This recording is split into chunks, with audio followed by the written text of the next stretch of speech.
Now, the number of electric vehicles in Bengaluru has seen a huge rise in the last 3 years.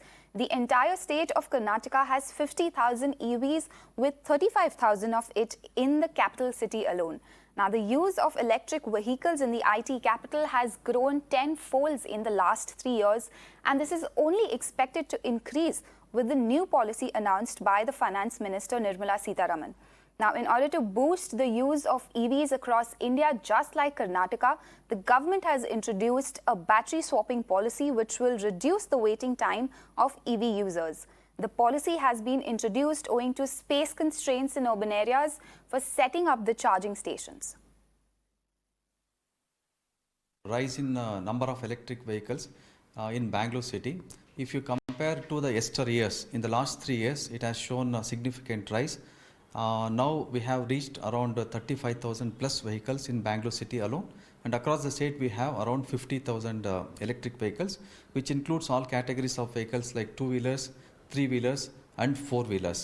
Particularly in the last 6 months, so we have seen a significant growth in the number of vehicles, particularly in Bangalore city.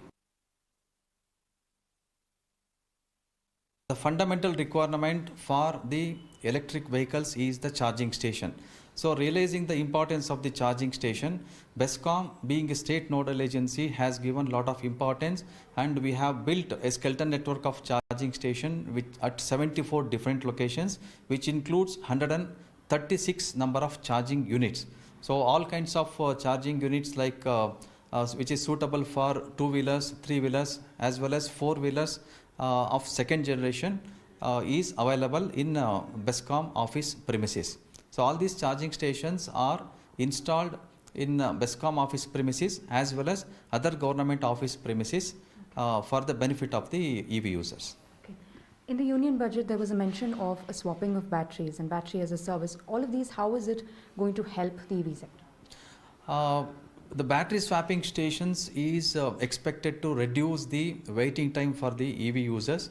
For the reason, when they are driving or when they ride into the battery swapping station, they can exchange the discharged batteries with the charged batteries in minimum time. So maybe a couple of minutes and they can move on.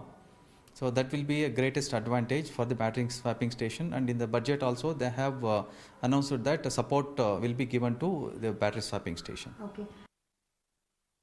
These are the Bharat charger, and it has one DC connector, and we have also given one AC connector. So this is now AC connector is used for charging all kinds of vehicles.